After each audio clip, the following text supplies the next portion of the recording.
এয়ারপোর্টে আসিয়া এই যে এখানে আমি বসে রয়েছি, মানে খুব সুন্দর বাতাস উঠছে। ওই যে সোয়াত, ওই যে ওখানে বসে রয়েছে, ওই যে বন্ধুরা ওখানে সোয়াত বসে রয়েছে। আমি আজ এখানে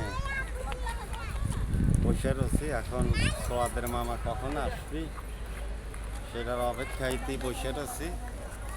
আর রাত যে কয়টা বাজবিনি, আমি আর তো বাইর যাওয়া লাগবিনি, মানে কত রাত হবে আল্লাহ পাক ভালো জানে।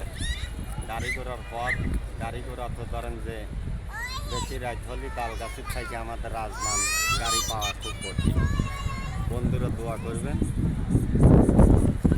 আসসালামু আলাইকুম।